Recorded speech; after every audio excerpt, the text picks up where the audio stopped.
A paz do Senhor, irmãos, amém? Abra sua Bíblia, no primeiro livro, Gênesis, capítulo 33.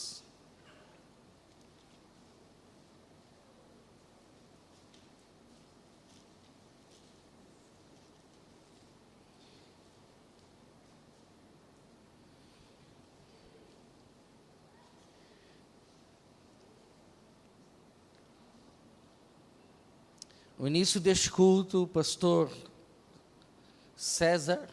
Júlio César, ele disse algo muito interessante e importante para nós. Ele disse: esta é uma igreja bíblica. Amém? Igreja bíblica. E hoje, na hora da pregação, nós vamos usá-la muito, nós vamos usar muito a Bíblia. Então, por favor, segure sua Bíblia, você que a trouxe.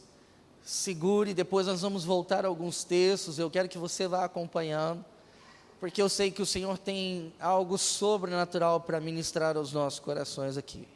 Amém?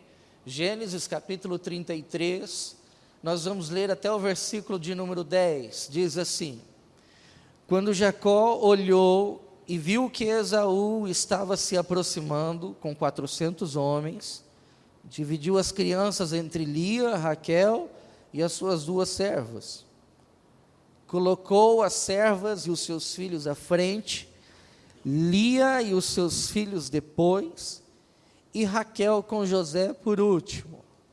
Ele mesmo passou à frente e, ao aproximar-se do seu irmão, curvou-se até o chão 7 vezes.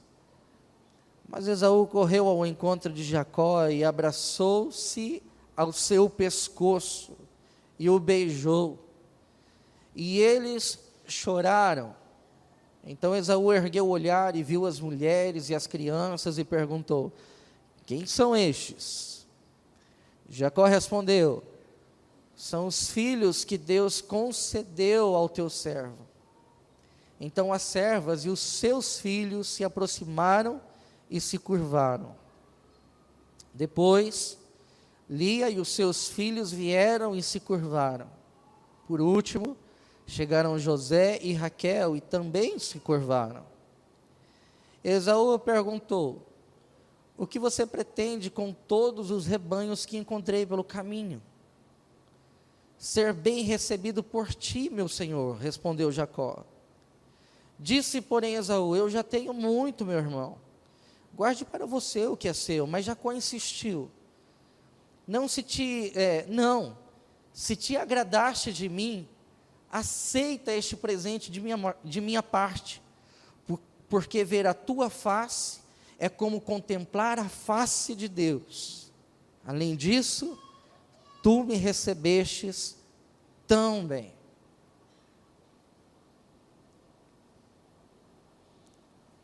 Fecha os teus olhos mais um momento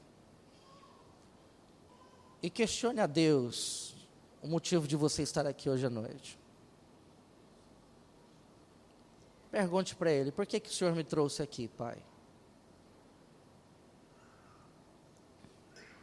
De tantos lugares para eu ir hoje à noite, tantas desculpas que eu poderia arrumar para não estar neste lugar, por que eu estou aqui? E esteja com os ouvidos atentos, pode ser que Ele te responda.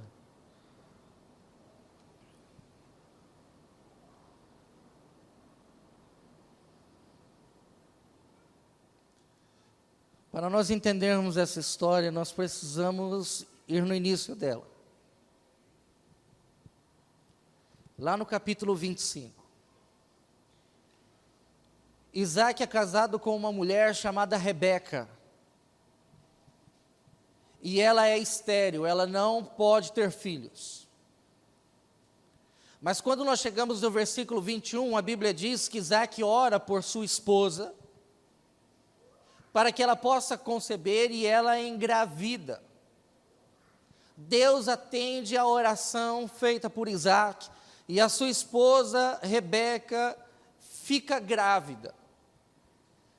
Então nós estamos falando de uma história que do início já é um milagre de Deus.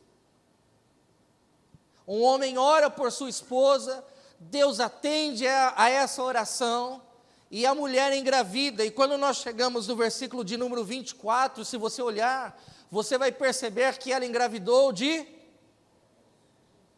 gêmeos. Haviam 2 crianças, 2 bebês em seu ventre.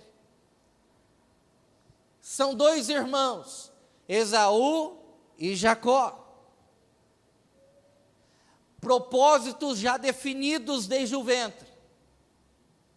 Desde o ventre Deus já havia decidido o que iria acontecer. Deus está acompanhando de perto essa história. De repente a história dá um salto desse período de gestação e já mostra as características destes 2. Quando nós lemos o versículo de número 27, nós vamos ver que Esaú é um homem caçador, ele é um caçador habilidoso e homem do campo.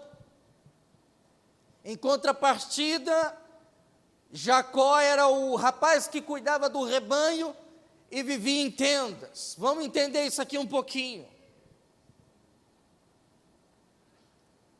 Quando a Bíblia diz que Esaú era um caçador habilidoso e um homem que vivia no campo, ela está querendo nos sinalizar algo acerca deste rapaz.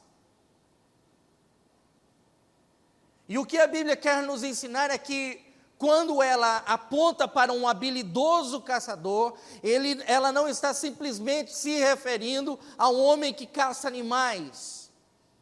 Mas com o passar do tempo, Esaú é um homem que vai manchando as suas mãos com sangue. Ele vai caçando pessoas. Ele é alguém, no hebraico diz assim, ele é alguém que caça com a boca pessoas. Ele é perito em enganar, em provocar pessoas, em causar armadilha para as pessoas. Ao passo que nós temos Jacó, que diz que habitava em tendas. Havia uma escola sacerdotal, vamos dizer assim na época, que era uma escola fundada por Sem. O responsável por essa escola era seu bisneto, Ever. E todos os primogênitos eram encaminhados a essa escola para que lá eles aprendessem a assumir a responsabilidade espiritual da sua família. Assumir a responsabilidade, o sacerdócio da família competia ao filho mais velho, nesse caso Esaú. Mas a Bíblia diz que quem começa a se preocupar com isso é Jacó. Ao passo que Esaú se mete no campo, começa a caçar animais e começa a caçar pessoas, nesse mesmo tempo, nós vemos Jacó se metendo nas tendas, procurando algo que não é o chamado dele. Mas ele vai entendendo, já que o meu irmão não assume o papel sacerdotal, alguém precisa assumir, eu vou assumir. Então ele vai para as tendas de Sem. E lá ele é formado, lá ele é experimentado, lá ele vai crescendo no propósito de Deus para a sua vida. Tanto é que a história continua e de repente nós vemos este rapaz chamado Jacó cozinhando. Você lembra o quê?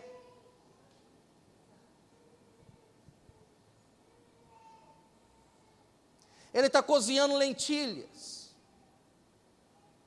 É bem provável que o que havia acontecido é que Abraão havia morrido, seu vô.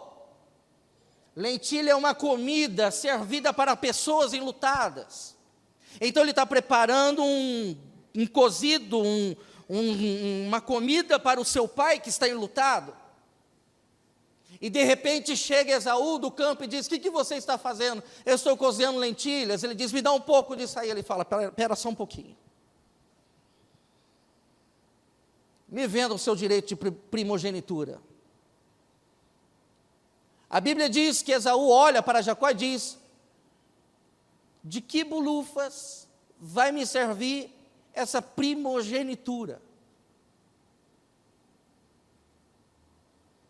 Não serve para nada, daí, está vendida.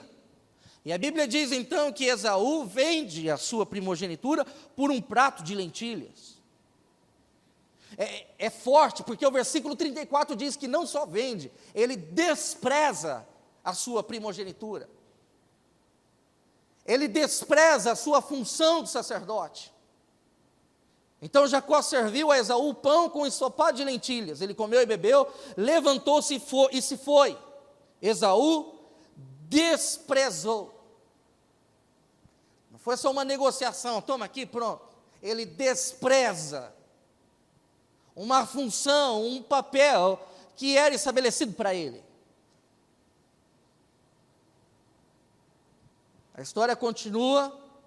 No capítulo 26, nós temos Isaac se envolvendo com o homem Abimeleque na terra de Gerar. Houve fome sobre a terra, então a Bíblia dá um espaço de história. Mas no capítulo 27, a Bíblia volta a falar sobre a família de Isaac.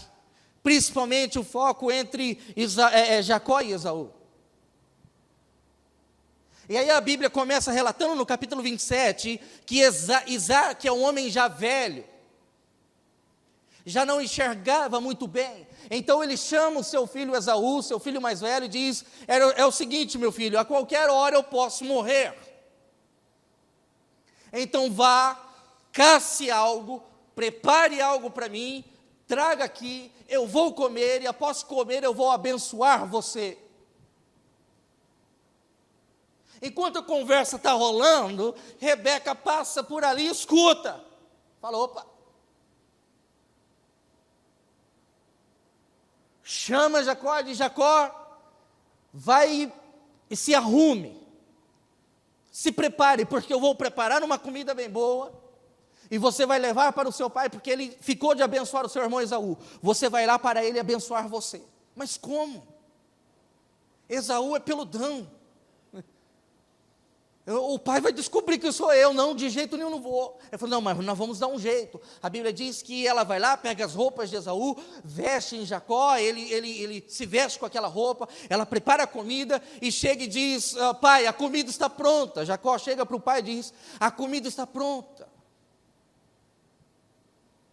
Jacó é confrontado. O pai diz assim: quem é você? Quem é você que está falando comigo? A Bíblia diz: sou eu, pai, seu filho Esaú. Mas era Jacó. Sou eu, seu filho Esaú. E como você conseguiu arrumar uma caça tão rápido? Jacó diz assim: Deus me abençoou. Versículo 20, capítulo 27, versículo 20. Como você encontrou a caça tão depressa, meu filho? Ele responde: o Senhor, o seu Deus, a colocou no meu caminho. Isso acende uma luz amarela na mente de Isaac, porque Esaú jamais falaria acerca de Deus. Deus arrumou para... Essa conversa não é de Esaú, essa conversa é de Jacó. Chega mais perto, por favor. Ele chega, dá uma cheirada no filho. O cheiro é da roupa do meu filho, mas essa voz é de Jacó, alguma coisa. Daqui a comida. Ele come e fala: vem aqui, vem, eu vou te abençoar. E ele é abençoado. Sabe aqueles filmes, não sei se você já viu, um filme de comédia, aí eu via muito essa cena, eu via muito esse tipo de cena, quando assistia Chaves. Saiu um por uma porta, entrou outro pela outra, no mesmo instante. Sai Jacó, entra Esaú. Pai, a comida. Oxe, mas você acabou de sair daqui, rapaz. Eu comi. Não, sou Esaú, é a comida que o senhor me pediu. Mas como assim? A Bíblia diz que ele fica apavorado. A Bíblia diz que Isaac ficou apavorado com aquela situação, mas então quem foi que veio aqui? Esaú fala: foi Jacó. E aí o coração de Esaú já se enche de ira. Ele diz: esse meu irmão está me trapaceando, além dele roubar de mim a minha primogenitura. Mentira, foi vendido, foi negociado, por um preço barato. Além de roubar a minha primogenitura, agora vem e rouba a minha bênção. Pai, não existe ainda uma bênção aí para você me abençoar. Isaac diz, olha meu filho, é o seguinte, o que eu tinha que abençoar, eu já abençoei. Olha que conversa mais fiada.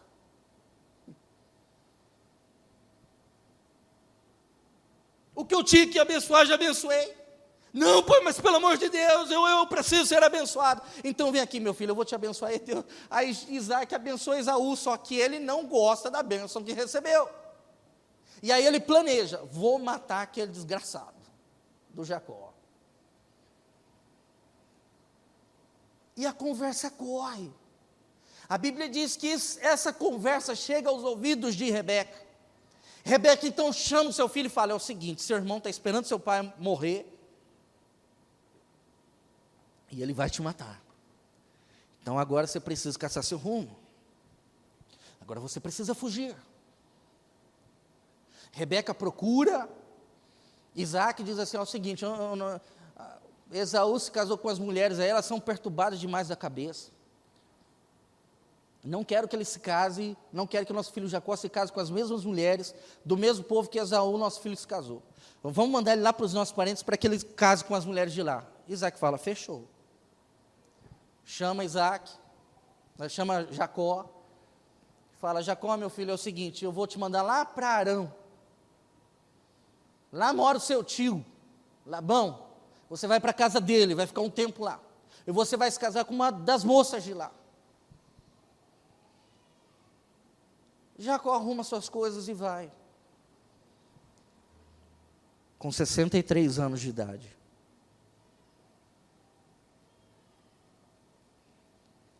Então o que está acontecendo não está acontecendo no meio de molecada, como às vezes a gente pensa. Toda essa situação está acontecendo com dois homens já com 63 anos de idade.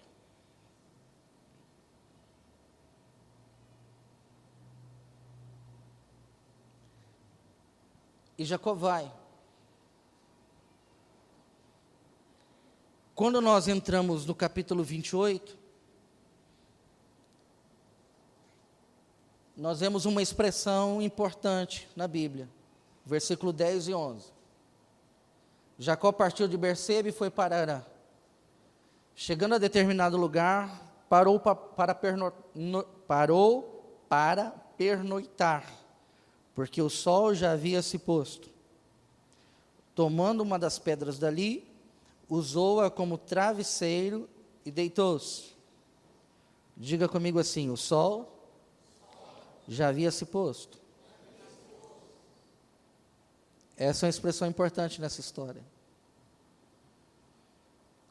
Anoiteceu, o sol se pôs, e começa uma jornada escura, uma jornada noturna, uma jornada de muito aprendizado, uma jornada onde tem um ditado que diz assim, comeu o pão que o diabo amassou, não é verdade? É mais ou menos isso que acontece com a vida de Jacó. O sol se pôs. Ele se encontra com a sua futura esposa Raquel, se interessa por ela, chega na casa de Labão, ele expressa o desejo que ele tem de se casar com a sua filha. Labão diz assim, é o seguinte, o preço da mão da minha filha é 7 anos de serviço. Ele fechou. Sem problema. Vai lá, Jacózão, 7 anos trabalhando. Acontece o casamento, vai na lua de mel, entra na tendinha, tal, aquela coisa toda, de repente de manhã ele olha, não é Raquel, é a irmã dela ali. Caramba. Fui seco pensando que era papagaio e no final era coruja. Ele procura Labão. Labão, é o seguinte, você me enganou. Ah, não, é porque o costume aqui é de dar a filha mais velha primeiro. Mas quanto que é o preço da filha mais nova? Mais 7 anos. Então vamos lá, então. Mais 7 anos, não, 14 anos trabalhando pela mão de uma mulher. 14 anos ralando, trabalhando. Depois disso vieram os filhos. Pelo menos até o momento que eu estou relatando aqui, 11 filhos nasceram. Então o cara foi construindo a sua vida, lembrando que o sol havia se posto. Passaram-se 7 anos, mais 7 anos, e ele está ali lutando para reconstruir a sua vida. E ele tem um homem perto dele que é perverso. Labão não é um homem comum, ele é perverso, ele maquina só o mal. De repente, Jacó começa a ser abençoado no seu trabalho. Labão vai lá e engana ele, fala, está errado, o que está nas suas mãos devia estar comigo, então nós vamos trocar. Ele fala, beleza, fechou.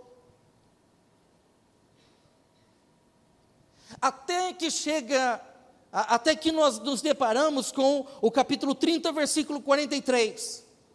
Por mais que ele fosse enganado várias e várias vezes, a Bíblia diz que ele cresce, ele fica extremamente rico.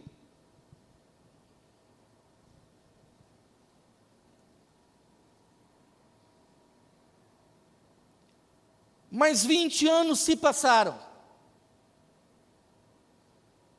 20 anos aparentemente, com todos os desafios, Deus estava com ele, estava dando certo. Mas quando nós chegamos no capítulo 31, versículo 3, nós vemos um grande desafio. Deus chega para Jacó e diz, é hora de voltar. É hora de voltar. Mas, Senhor, o Senhor está me abençoando nessa terra. É hora de voltar. Como assim voltar? O Senhor sabe quem está lá? O Senhor sabe que a minha cabeça está a prêmio? É hora de voltar, amigão.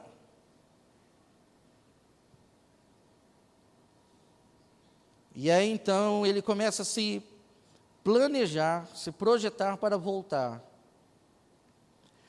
E Labão não deixa. A princípio, Labão, seu sogro, não deixa. Ele tenta impedir isso. Mas ele entendeu, é tempo de voltar.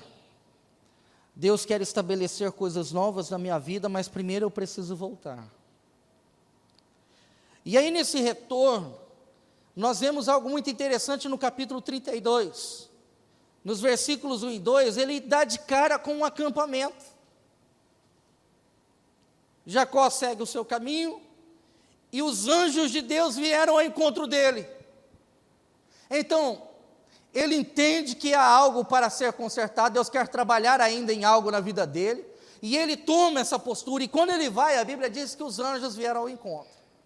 Quando Jacó os avistou, disse, esse é o exército de Deus, por isso deu aquele lugar o nome de Manaim, que significa 2 acampamentos. Por quê? Porque havia 2 acampamentos de anjos ali. Já imaginou, irmão, você viajando, de repente, você... Que acampamento estranho, né? Chega lá perto, oi, tudo bem, vocês são daqui? Não, nós somos do céu. É mesmo? É, rapaz, nós somos do céu, nós somos os anjos. Lembra, você saiu, você viu o anjo subindo, descendo, aquela coisa toda linda? Pois é, nós estamos acampados aqui.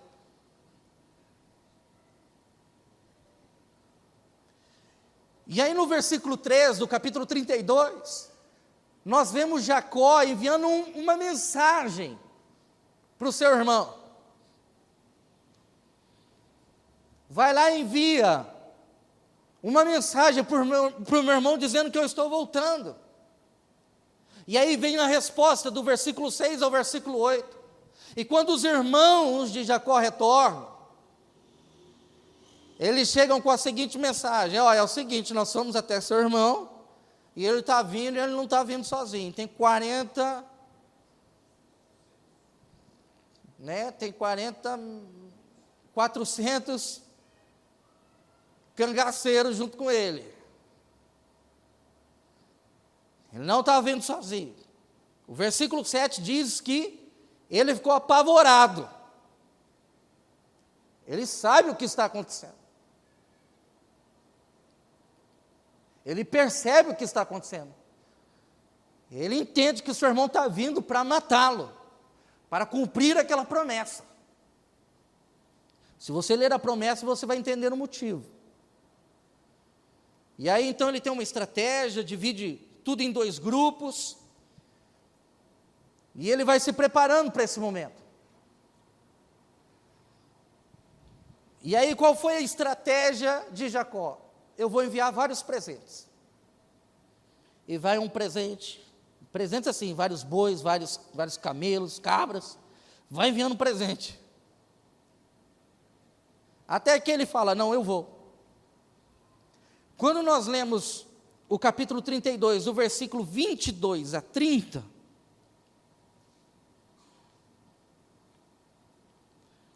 nós vemos Jacó tendo uma atitude muito interessante. Diz assim, naquela noite, Jacó levantou-se, tomou suas 2 mulheres, suas 2 servas, seus 11 filhos, para atravessar o lugar de passagem do Jabó, que era um rio que tinha, inclusive esse rio ficava numa fronteira dos reis de Seom e Og. Seom e Og, 2 gigantes, ele passa por ali. Depois de havê-los feito atravessar o ribeiro, fez passar também tudo que possuía. E Jacó ficou sozinho. Então veio um homem que se pôs a lutar com ele até o amanhecer. Quando o homem viu que não poderia dominá-lo, tocou na articulação da coxa de Jacó, de forma que lhe deslocou a coxa enquanto lutavam. Então o homem disse, deixa-me ir, porque o dia já desponta. Mas Jacó lhe respondeu, não te deixarei ir, a não ser que você me abençoe. O homem lhe perguntou, qual é o seu nome? Jacó, respondeu ele. Ah, você quer ser abençoado? Qual é o seu nome? Esaú? Não, Jacó. Então disse o homem, seu nome não será mais Jacó, mas sim Israel, porque você lutou com Deus e com homens e venceu. Prosseguiu Jacó, peço-te que me digas o teu nome. Mas ele respondeu, por que você pergunta o meu nome? Preste atenção nessa frase, e o abençoou ali, nessa expressão, e o abençoou ali. Jacó chamou aquele lugar Peniel, pois disse, vi Deus face a face, e todavia minha vida foi poupada. Então Jacó está num lugar, ele tem um encontro sobrenatural com Deus.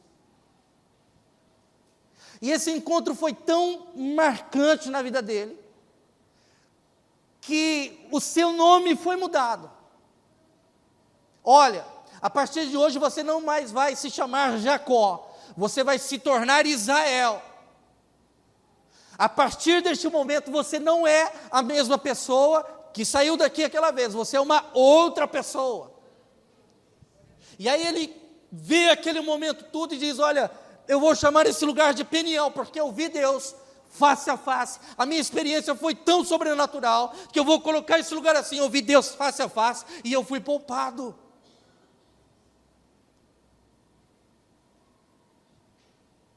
Presta atenção no versículo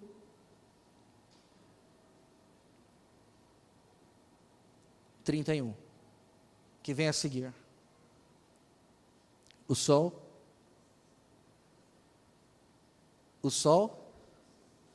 nasceu. Lá no capítulo 28, o sol, e essa expressão volta de novo aqui, e o sol nasce. É um novo tempo. É uma nova história. 20 anos de escuridão. Mas hoje o tempo é outro. Você foi transformado. Tempo novo. Vida nova. Para aquilo que Deus tem projetado para você, Jacó. E aí quando nós vamos para o capítulo 33, que é o que nós lemos, acontece um encontro, mas não é mais aquele Jacó, né? É de um Jacó completamente transformado. Você percebe isso naquilo que vai acontecendo, o cara vai, 7 vezes o cara vai se curvando até chegar ao irmão. E aquilo que no mundo físico era para ser um desastre, Deus transforma isso de uma forma tão fantástica, que no versículo de número 4 diz que Esaú sai correndo em direção ao seu irmão, gruda no pescoço do cara, dá um cheiro gostoso, dá um abraço nele, começa a beijar e fala: meu irmão, quanto tempo! Nós estamos falando de 2 homens com 83 anos de idade. Muita história, muita água passou por debaixo daquela ponte. O sol se pôs, mas um dia o sol nasceu de novo, para uma nova história, para um novo tempo. E aí quando nós chegamos no versículo 10, nós vemos um Jacó olhando para a cara do irmão. Você lembra de quem é que nós estamos falando? É de Esaú. Aí ele olha para a cara do irmão e diz: por favor, aceite os presentes que eu te dou, porque ver a tua face é como ver a face do Satanás.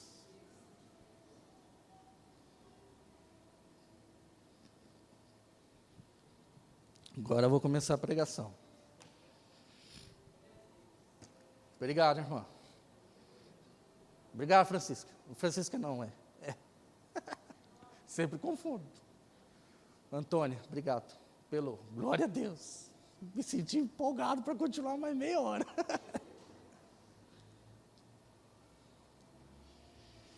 O que essa história nos ensina, irmãos? Que Deus sempre acompanha a nossa história. Não importa quanto tempo passa, Deus está de olho na nossa história. Nós estamos falando de 2 homens com 83 anos de idade. Desde o nascimento muitas coisas acontecem, mas Deus está acompanhando, Ele está trabalhando, Ele está falando: olha, agora é hora de consertar algumas coisas. Quem sabe você entrou aqui, você acha que Deus esqueceu você. Isso é uma mentira lá dos quintos infernos. É impossível Deus te esquecer. Deus está te acompanhando todos os seus passos. Não importa quanto tempo faz que o sol se pôs. Uma hora ele vai raiar. Deus é quem controla a nossa história. Amém? Segunda lição: nunca é tarde para perdoar.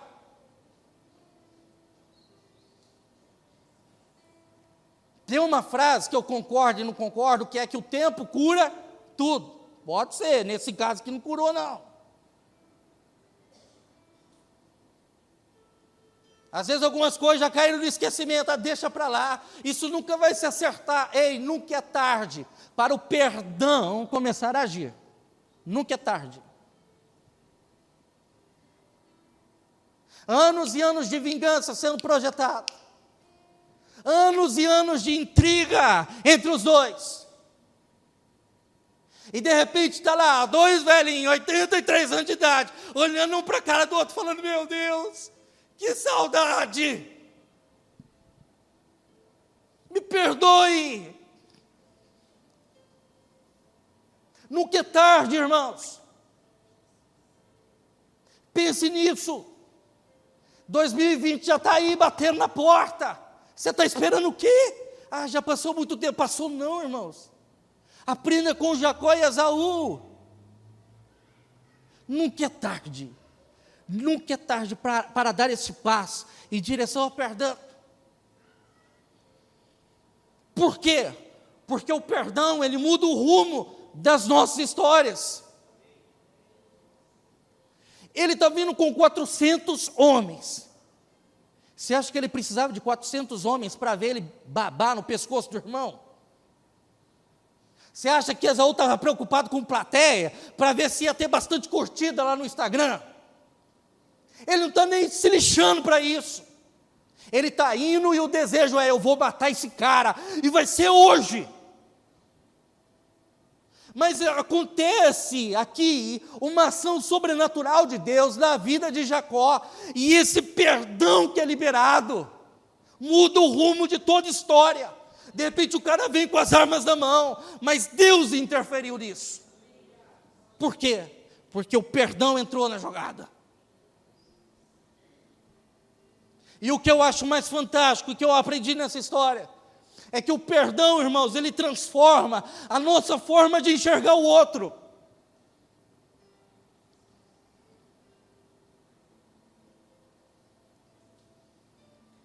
Porque o perdão é uma bênção, é um mandamento de Deus. Porque vai transformar a pessoa, não, vai me transformar. Esaú é um homem que quer me caçar. Esaú é um homem que está na minha cola. Ele quer me matar. Ele quer destruir comigo. Ele quer destruir a minha família.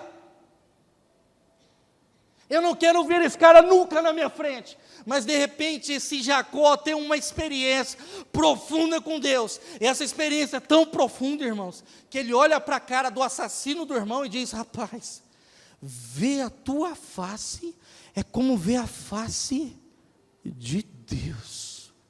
Esaú tinha mudado? Não. Quem mudou foi Jacó. Porque é impossível ter uma experiência com Deus e não passar por esse processo de perdão. E esse processo de perdão nos leva a enxergar diferente as pessoas.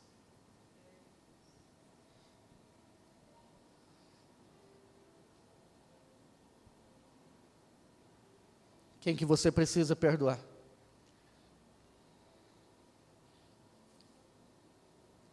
Mas já faz 577 anos, pastor, que isso aconteceu. Não me interessa, nunca é tarde.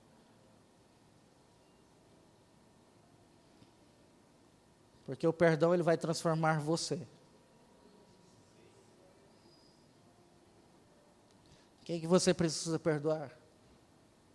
É o seu pai, porque ele olhou nos seus olhos e disse alguma coisa que você te marcou, que marcou você?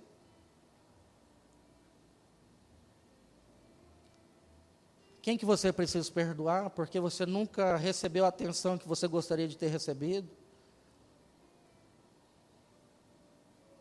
Você tem que perdoar o seu filho, porque ele falou uma coisa que machucou seu coração. Você tem que perdoar seu esposo, porque ele fez algo que você nunca mais disse. Você disse: nunca mais vou perdoar esse cafajeste. Quem que você tem que perdoar? A sua esposa, porque ela não te honrou como deveria. Foi um amigo que te largou, que te traiu, falou mal de você.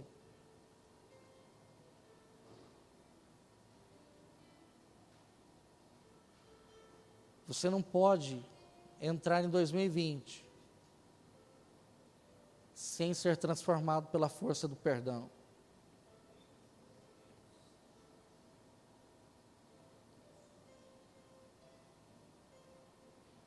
Você não pode. Essa mágoa que você carrega, você tem que deixá-la aqui hoje. Encontrar Deus face a face. Para enxergar Deus na cara daquela pessoa que você acha que é o demônio. Mas você não sabe o que ele fez para mim, o que ela fez para mim, não me interessa. Se você tiver uma profunda experiência com Deus, você vai olhar no rosto dessa pessoa, que antes você falava: isso aí é o demônio em vida. Você vai olhar e falar assim: rapaz, alguma coisa mudou dentro de mim, não sei explicar o que, mas olha, ver o seu rosto é como ver a face de Deus. Feche os teus olhos e converse um pouco com Deus, vasculhe o seu coração.